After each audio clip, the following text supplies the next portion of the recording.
Prezado senhor Opalka, é com grande pesar que levo ao conhecimento de Vossa Senhoria que o seu filho, o senhor Natanael Martins, se encontra internado em estado grave em nosso hospital. Ele rogou-me que lhe encaminhasse a carta anexa a mim tão sofridamente ditada. Sinto-me na obrigação de dizer-lhe ainda que a progressiva debilidade do estado de saúde do seu filho tem, nos últimos dias, afetado a sua capacidade de entendimento e de raciocínio. Por isso suplico-lhe, não se atenha aos detalhes e não julgue a carta por aquilo que ela diz, mas por aquilo que ela quer dizer. Sem mais, subscrevam-me. Dr. Amado Silva, médico operador. Essa então vai ser a primeira carta aqui do Opsianis Viata da senhora Verônica Stiger. Esse daqui é o primeiro romance dela publicado pela Kozak Naif, falecida Kozak, em 2013, se não me engano. Antes disso, ela já havia publicado 2 livros de contos, um em 2011 e um em 2009, se não me engano. Não lembro mais, mas enfim. Mas esse daqui é o primeiro trabalho dela que eu li.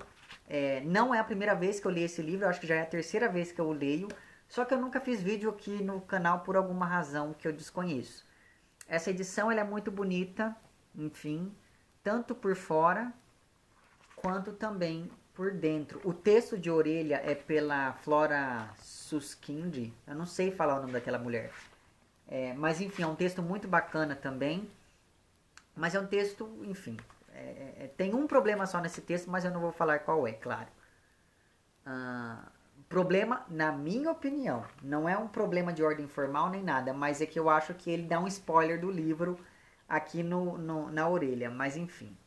Então, o livro, ele tem essa, além dessas ilustrações, ele tem um esquema de cor diferenciado para cada tipo de narrativa que vai sendo contada aqui.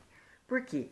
Esse vai ser, então, um relato de viagens que vai abarcar ali os anos 30 e vai falar de uma viagem entre a Polônia e a Amazônia aqui, né, no Brasil, enfim.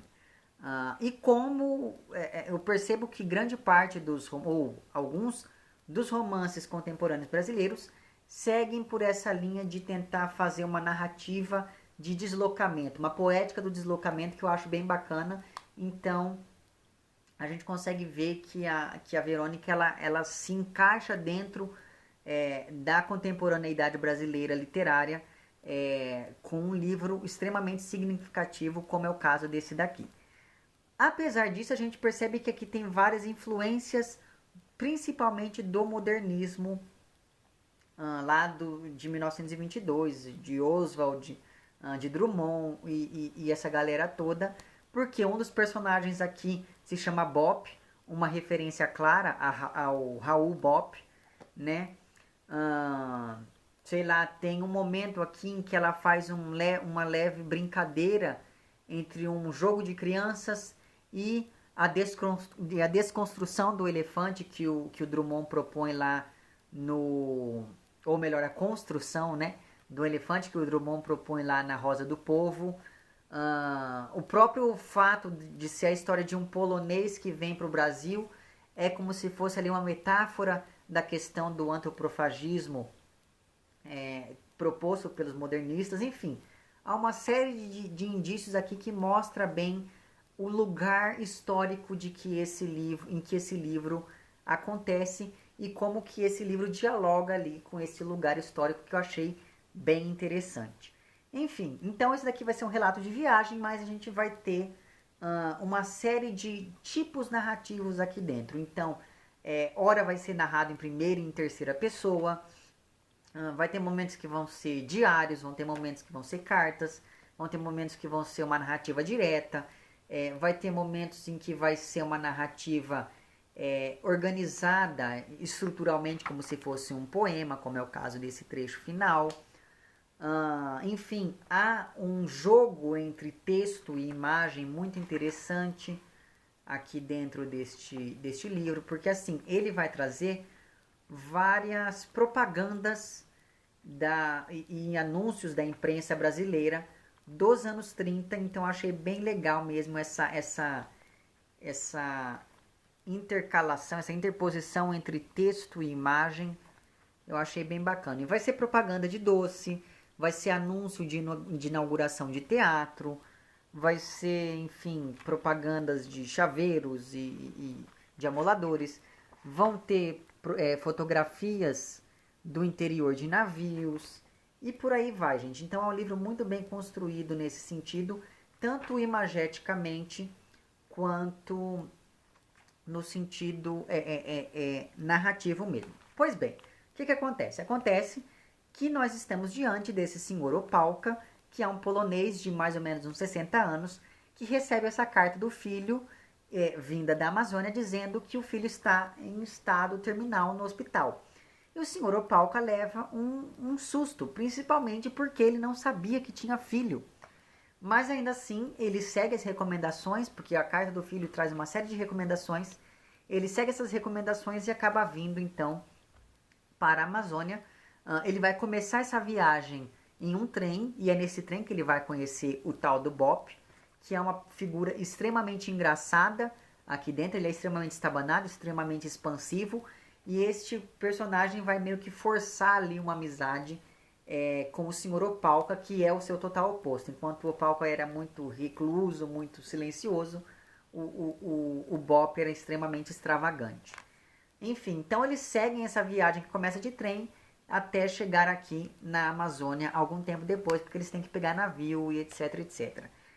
E a gente vai acompanhando aqui então esse percurso, a gente vai acompanhando alguns dos acontecimentos que vão permear essa viagem, acontecimentos esses que em alguns momentos vão flertar ali meio que com o fantástico, como por exemplo, logo no início, quando eles entram no trem, eles conhecem uma outra personagem que tem uma criatura em um pote chamada Maria Antonieta, e essa criatura escapa em um determinado momento, e a gente acompanha ali um alvoroço de pessoas desse trem tentando capturar de volta a tal da Maria Antonieta.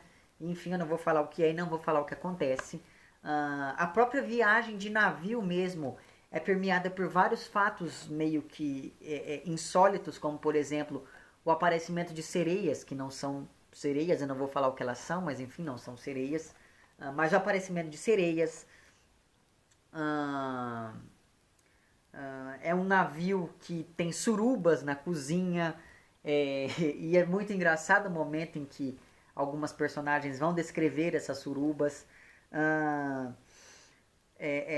Ou então um encontro entre um navio que o senhor Opałka está e um outro navio que oferece uma viagem interminável às pessoas, e nessa viagem as pessoas vão poder viver em uma realidade paralela à nossa. A visita de Nossa Senhora dos Desejos em um determinado momento para uma determinada personagem aqui. A história de um homem que era obcecado por esmeraldas e ele vende todas as suas terras para tentar procurar esmeraldas e não encontra nenhuma. E daí ele vai na cidade e gasta tudo aquilo que ele não poderia gastar para comprar esmeraldas e enterrar na pouca terra que ele tem para provar que aquela terra tinha esmeraldas. Então assim, a gente percebe que esse livro, apesar de ele ser um romance, ele se constrói de uma maneira tão fragmentada que pode ser um resquício ali dos trabalhos com contos da Isadora não, da Verônica, e a gente começa a perceber que essas histórias, apesar de elas serem meio que independentes dentro da estrutura externa do livro, ainda assim a gente pode perceber que elas são bem encaixadas e bem amarradas aqui dentro. Enfim, e a gente vai acompanhar então a viagem do senhor Opałka da Polônia até aqui. Eu não vou falar o que vai acontecer quando ele chega aqui, como que ele vai lidar ali com a relação dele com o filho. E é uma coisa que eu já ia esquecendo, mas que é muito importante, que é o seguinte: por ser um livro de viagens, a gente fica sabendo basicamente da superfície das coisas e da superfície das pessoas. Então os personagens aqui não têm qualquer aprofundamento psicológico. O grande foco narrativo aqui é a descrição da viagem em si e não das personagens que o Opałka vai encontrando pelo caminho. Então, as poucas vezes que a gente tem algum tipo de aprofundamento é muito pouco. Mas uma coisa que me levou a fazer esse vídeo é o seguinte. Para mim, esse é um livro perigoso. Porque a primeira vez que eu li esse livro, eu li e não achei lá aquelas coisas. Mas aí, quando eu fui ler de novo, eu prestei atenção, sobretudo, nesse trecho que eu li para vocês, que é o romance, que é a primeira carta enviada pelo médico, em que ele diz o seguinte: não se atenha aos detalhes e não julgue a carta por aquilo que ela diz, mas por aquilo que ela quer dizer. Eu não vou falar qual é a minha interpretação do livro para vocês, mas eu acho que uma das chaves de leitura está justamente nesta carta aqui. Sabe assim, vão ter outras cartas, mas eu acho que essa carta diz bastante sobre o que vai vir em seguida. Eu não quero entregar. Ai meu Deus, eu vou ter que falar isso para poder, enfim, apresentar o meu argumento aqui. Mas eu acho que tudo isso aqui não aconteceu. Eu não vou falar o porquê de eu achar isso, mas você vai ter que ler o livro. Assim, e quando eu digo que não aconteceu, eu sei que isso não aconteceu na vida real. Mas eu digo que isso não aconteceu nem na vida real e nem na ficção. Eu acho que isso é uma ficção dentro da ficção. Enfim, você vai ter que ler o livro para poder conversar comigo depois, para a gente poder ver se eu consigo explicar melhor o que eu quero dizer com isso. Ah, sim, e é claro, eu já ia me esquecendo de um detalhe muito importante. O título do livro, né? Que é Opsianis Viata, ou Viata, não sei. O próprio Opalka, no fim do livro, ele vai escrever um livro chamado Opsianis Viata, e a gente vai ficar sabendo o que significa isso. Mas antes disso, ele tem um trecho muito bonito, em que o Bop vai dar um presente para ele. E o Bop diz o seguinte: tome, disse Bop estendendo-lhe um caderninho preto. É um presente. Serve para fazer anotações, para que o senhor escreva o que passou. Ajuda a superar e a não esquecer. A gente escreve para não esquecer, ou para fingir que não esqueceu, ou para inventar o que esqueceu. Talvez a gente só escreva sobre o que nunca existiu. Então esse trecho é muito bonito e depois desse trecho a gente já vai ficar sabendo, algumas páginas depois a gente vai ficar sabendo o que é, afinal de contas, que significa Opsianis Viata. Só que antes de eu falar o que significa, eu tenho que dizer uma coisa.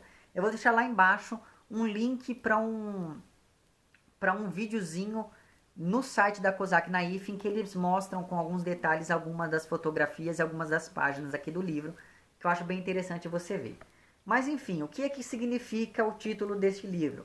Esse título é um título em polonês, que é a tradução de um livro do Marco Polo, aquele explorador italiano. Ele era italiano? Acho que era, enfim. Aquele explorador lá e tal.